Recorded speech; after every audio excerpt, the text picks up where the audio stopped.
Fala galera, hoje é dia de O Reino. É uma história da DC, escrita por Mark Waid e desenhada por Ariel Olivetti no ano de 1999. Depois dos eventos de Reino do Amanhã, um novo inimigo surge que pode destruir essa realidade e afetar até mesmo toda a linha do tempo da DC. Mas talvez um novo reino possa impedir essa catástrofe. O Reino é basicamente uma sequência dos eventos de Reino do Amanhã, então é importante que você conheça a história original antes dessa continuação. E entender como funciona a linha do tempo na DC ajuda bastante também. Para esses dois assuntos eu já fiz vídeos e vai ter os links para eles aqui na descrição. Assiste lá primeiro e depois volta para esse daqui. Mas se você já assistiu ou já conhece tudo isso, se inscreve no canal se você ainda não é inscrito, já deixa seu like para não esquecer depois e me segue nas redes sociais. E agora sim, vamos para a história, senta aí. Tenta que lá vem a história.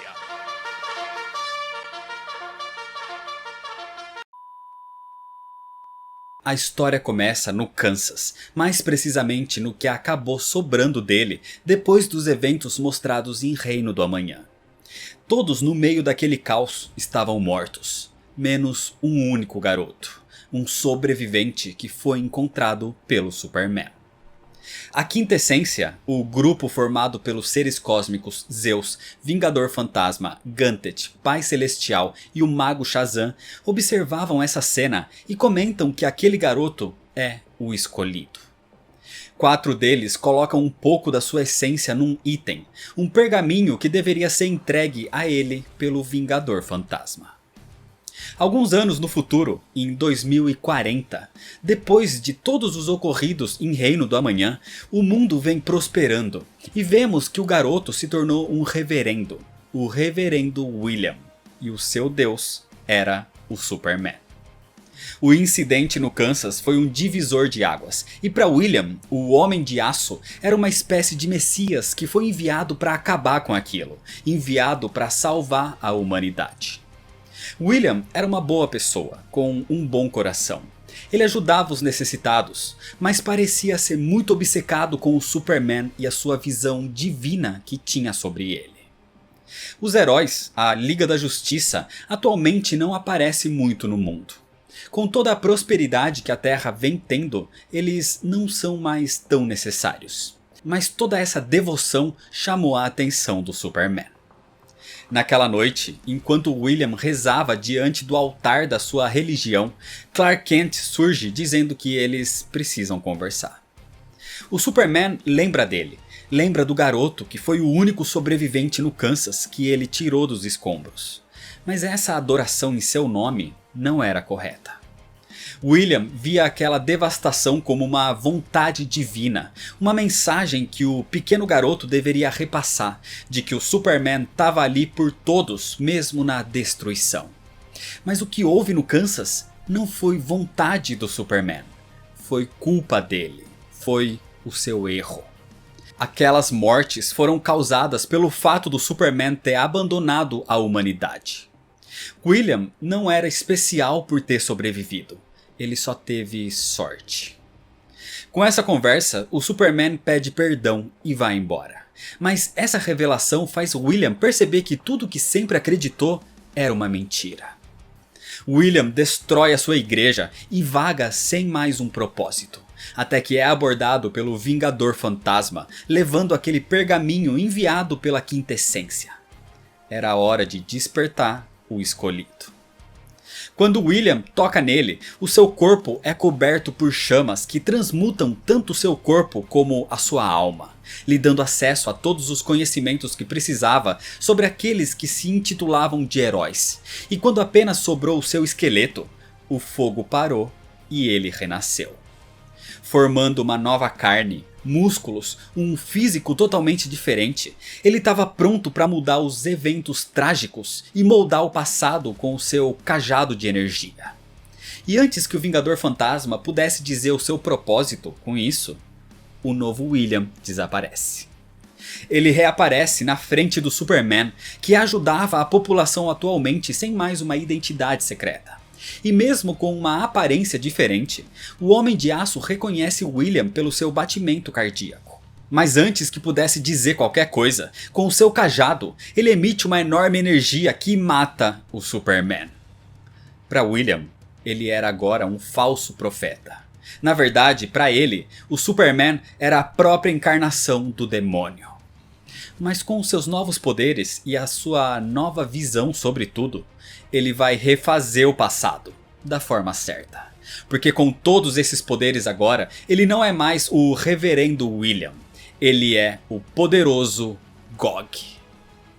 A Quintessência vê tudo isso. E o Vingador Fantasma diz que as coisas estão saindo do controle. Em vez de evitar a catástrofe do Kansas, ele vai acelerá-la. Mas essa era a vontade das outras entidades da Quintessência. Por isso, o Vingador Fantasma deixa o grupo. Em outro momento, a gente vê em Metrópolis um Superman tentando voar. Mas ele é barrado por algum tipo de prisão e fica sem entender muito o que isso significa. Mas de repente, tudo escurece e vemos o Desafiador. Um fantasma que, ao ver o Homem de Aço, se assusta por encontrar mais um. E se o Superman tá vendo o Desafiador, ou seja, um fantasma, quer dizer que ele tá morto. Mas quando o Desafiador confirma isso, descobrindo que esse Superman vivia em 2031, ele diz que existem outros ali. Aliás, vários outros. Supermans de 2038, 2033, 2027, 2022 e o mais velho era um carbonizado de 2040. Supermans estavam sendo mortos por toda a linha do tempo. E quem estava fazendo isso era Gog, de todas as maneiras possíveis.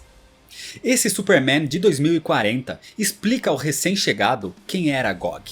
Como William passou de uma adoração a um ódio contra a figura do Homem de Aço. Tudo isso era culpa da Quintessência, que deu esses poderes que afetaram ainda mais a mente de William. Tudo para acelerar os eventos do Kansas. Mas o que eles não entendiam ainda era o porquê. Só que alguém surge para a Quintessência dizendo que entende. Todos ali têm um propósito egoísta com isso. Acelerando os eventos do Kansas antes dos heróis da Liga se aposentarem, isso faria os humanos pedirem pelos deuses, o que seria benéfico para Zeus. Ganthet poderia enviar sua tropa de Lanternas Verdes, fazendo deles maiores ainda que o próprio Superman. A catástrofe poderia dividir o planeta entre bom e mal, algo como aconteceu em Nova Gênese e Apocalipse, o que iria beneficiar o Pai Celestial. E se tudo tivesse acontecido antes dos heróis se aposentarem, Billy Batson não teria morrido, o que era a vontade do Mago Shazam. Mas esse ser que questiona as entidades diz que era inaceitável afetar a humanidade dessa maneira, e ele vai atrás do único que pode ajudá-lo a dar um fim nisso tudo. É nesse momento que vemos, no ponto de fuga, os Homens Lineares trabalhando e vendo as alterações na linha temporal que Gog vem causando. Rip Hunter é o agente desse ser que desafiou a Quintessência. E ele acabou de detectar a presença de Gog num certo ponto do fluxo do tempo. Enquanto isso, em outro período, basicamente num tempo aproximado de 9 meses seguindo os eventos da história de Reino do Amanhã, vemos todos nesse mundo esperando a chegada de um bebê, o filho do Superman e da Mulher Maravilha. O parto era feito na Ilha Paraíso, onde todos os heróis esperavam ansiosamente a notícia de que um garoto tinha nascido, o pequeno Jonathan. Superman e Mulher Maravilha estavam lá, enquanto o Batman acompanhava tudo via satélite e o mundo comemorava. Mas a felicidade acaba rápido quando Superman é atingido pelas costas por um raio de energia. Era Gog, que com seu enorme poder viajava pela linha do tempo espalhando o caos e tá ali para matar esse Superman. Mas descobre que o Homem de Aço teve um filho, o que para ele é o filho do demônio. Gog diz que faz aquilo como retribuição pelo que o Superman tinha feito ao Kansas. E usando a energia do seu cajado, ele queima o símbolo do Homem de Aço no seu peito. Mas quando o vilão vai dar o ataque final, ele é barrado por magia. Lanterna Verde e a sua filha Jade, com o poder do Senhor Destino, bloqueiam o poder de Gog. E todos os outros heróis da atual Liga da Justiça surgem para ajudar.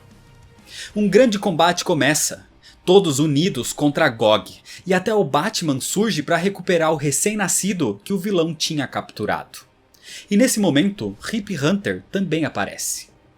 Enquanto todos tentam salvar a criança e atacar Gog, que resiste com o seu imenso poder dado pela Quintessência, Rip Hunter diz que, nem mesmo com o poder de todos os heróis combinados, eles não teriam chance de vencer esse inimigo. O problema é que nesse instante, Gog aproveita e desaparece mais uma vez pelo fluxo do tempo, levando o pequeno Jonathan, dizendo que vai proteger essa criança do mal que é o Superman. Nesse momento, o resto dos homens lineares aparece. Matt Rider, Wave Rider e Lily Lee. Eles estão ali atrás de Rip Hunter porque Gog fugiu pela linha do tempo e não tinha mais nada que aqueles heróis pudessem fazer. Gog fugiu para 1998, o ano que corria a linha do tempo tradicional da DC naquela época. Mas ninguém desse tempo pode ser levado até lá, porque qualquer mudança na cronologia poderia ser extremamente caótica para toda a linha do tempo atual. Ela inclusive poderia parar de existir.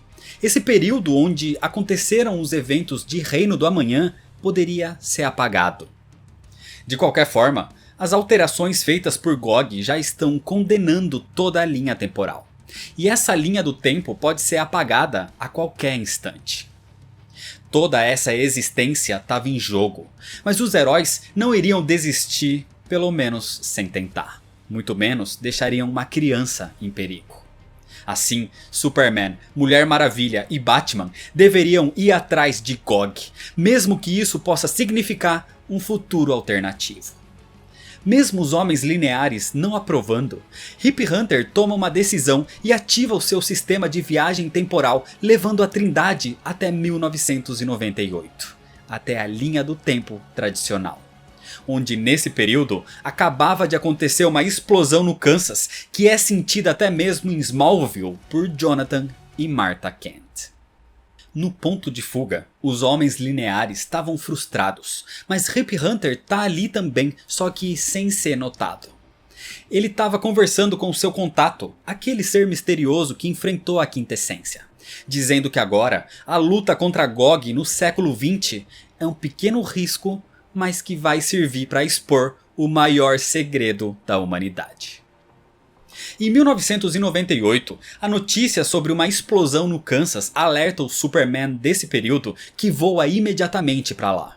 Mas essa explosão era diferente. Não tinha sido causada pela destruição do Capitão Átomo como no futuro do Reino do Amanhã. Essa tinha sido causada pela energia do cajado de Gog, marcando um enorme símbolo do Homem de Aço. A diferença na explosão fez com que alguns locais não fossem tão afetados, como por exemplo a fazenda Kent. O Superman chega lá e vê que os seus pais estão a salvo. O impacto ali foi só um susto. Mas independente disso, era hora de ir atrás do responsável por tudo isso. E esse Superman encontra Gog perto dali, torturando o Capitão Átomo. Sem saber quem ele é, esse Superman ataca. Mas Gog o conhecia e sabia da sua fraqueza por Kryptonita. Então Gog tem a vantagem com uma grande pedra do seu lado. Gog golpeia esse Homem de Aço de 1998 para longe e ele é pego por alguém. Pelo Homem de Aço mais velho, do Reino do Amanhã, ao lado dos também envelhecidos Batman e Mulher Maravilha. O Superman de 98 convoca os outros heróis do seu tempo, do tempo tradicional.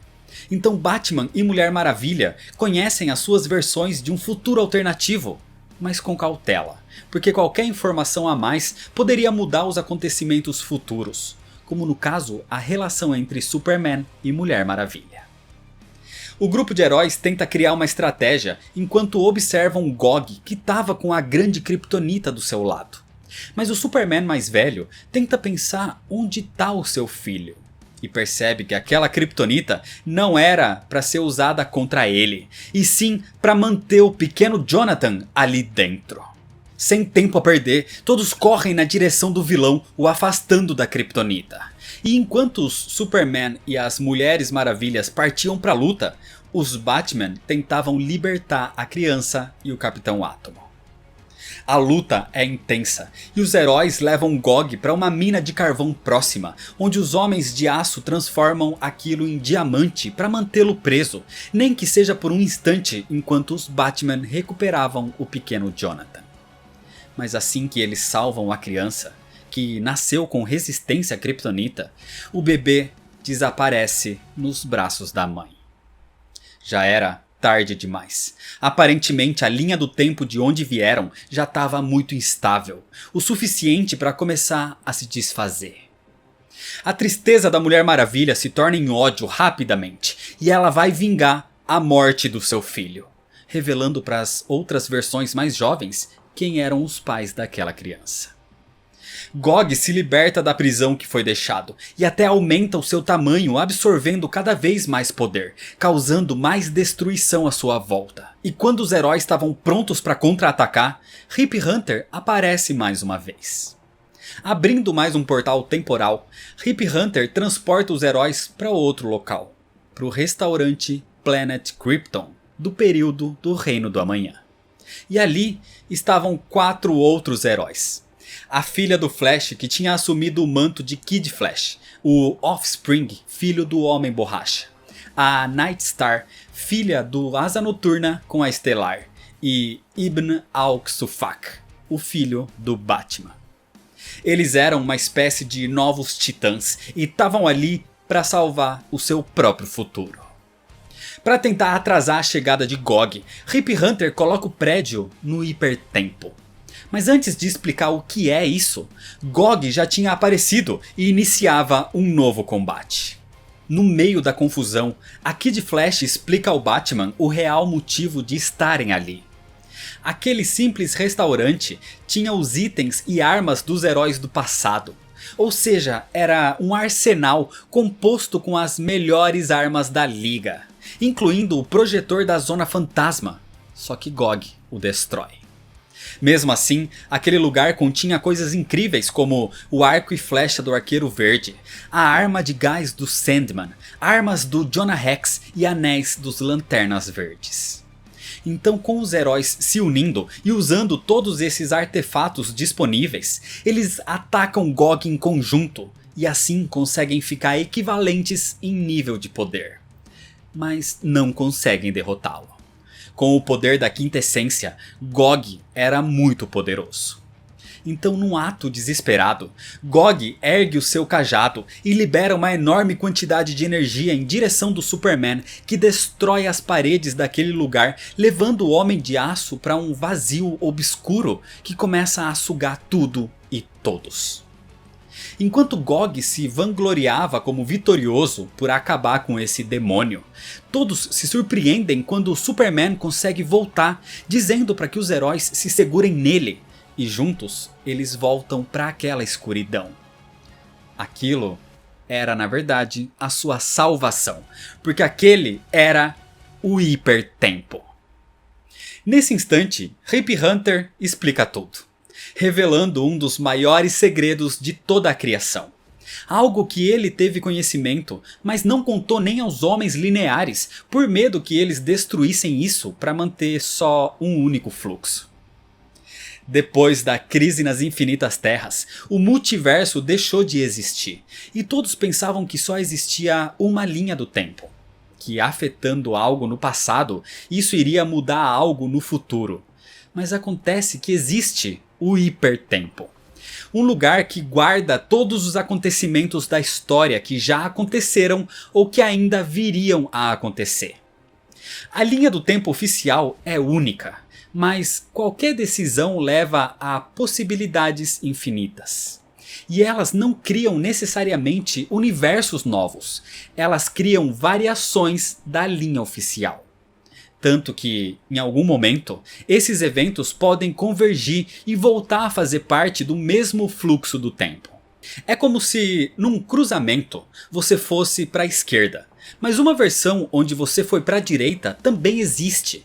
E esses acontecimentos são diferentes, mesmo que mais para frente o seu destino seja o mesmo. Todas essas possibilidades e probabilidades existem, e elas estão no hipertempo. Um universo alternativo é um mundo totalmente novo e independente, com a sua própria história. O hipertempo é diferente, ele é uma ramificação da linha temporal. Então mesmo GOG afetando o passado, isso não vai desfazer a realidade do reino do amanhã.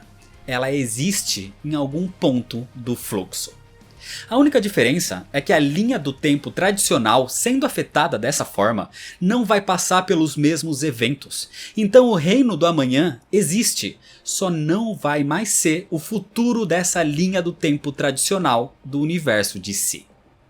Sendo assim, o bebê do Superman e da Mulher Maravilha não tinha desaparecido. Ele tinha sido resgatado por aquele ser que vinha questionando a quinta essência.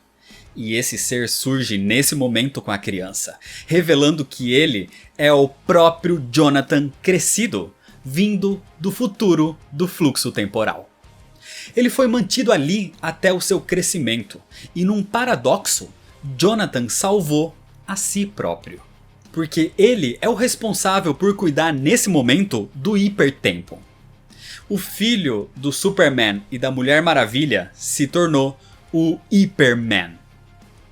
Jonathan diz que todas essas realidades vão ficar bem, nenhuma será apagada. A única coisa que vai acontecer agora com o descobrimento desse hipertempo é que as possibilidades de histórias são infinitas. Com isso, a quinta essência pede desculpas pelos seus atos e vai retirar os poderes de GOG, redimindo o pobre William, porque todas as suas vontades existem em fluxos diferentes. E assim, esses seres cósmicos vão fazer de tudo para recuperar os seus laços com a humanidade, levando todos de volta aos seus respectivos períodos no tempo.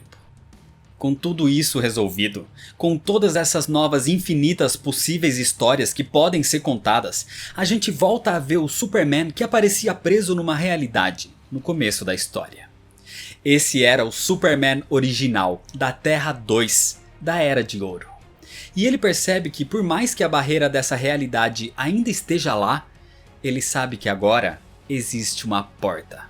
Ou seja, uma conexão onde personagens de universos distintos podem atravessar, porque eles não estão mais presos num único mundo. Existe agora todo um novo reino com novas infinitas possibilidades. E é desse jeito que termina a história. A história de O Reino em si é bem fraca, mas a introdução do conceito do hipertempo é ótima. O roteiro é meio sem graça e cheio de furos, ainda mais tentando ser uma sequência de Reino do Amanhã, mostrando aqui personagens que na história original estavam até mesmo mortos no fim. A narrativa é meio confusa, com personagens mal desenvolvidos e a arte é bastante fraca. Mas como eu disse, a introdução do conceito do hipertempo é muito boa. Nesse período na DC, em 1999, só existia um universo, a Nova Terra. Então as histórias alternativas não se encaixavam em lugar nenhum. Com isso, a ideia de introduzir o conceito de hipertempo era uma maneira de meio que tentar trazer o multiverso de volta para as histórias de alguma outra forma. Um pequeno vislumbre aqui no final da história acabou sendo usado como base anos depois para a volta do multiverso em Crise Infinita de 2005. E com isso o hipertempo deixou de ser usado. Mas ele ainda existe. Ainda existem alguns erros de cronologia e problemas com o roteiro que podem ser atribuídos como partes do hipertempo. Como conceito, o quadrinho vale a pena ser lembrado. Mas como sequência do clássico Reino do Amanhã, nem tanto. Por isso, é meio que uma sequência esquecida. Só que a HQ original em si foi revisitada mais pra frente, exatamente depois dos eventos da Crise Infinita. Numa sequência envolvendo as revistas da Sociedade da Justiça, que leva o título também de Reino do Amanhã. E essa sequência vale mais a pena ser lembrada. Só que isso é história para outro vídeo. Então é isso, se você ainda não é inscrito, se inscreve no canal, deixa seu like se você gostou, me segue nas redes sociais para ficar por dentro das novidades e compartilha esse vídeo com seus amigos. Muito obrigado, valeu e até mais.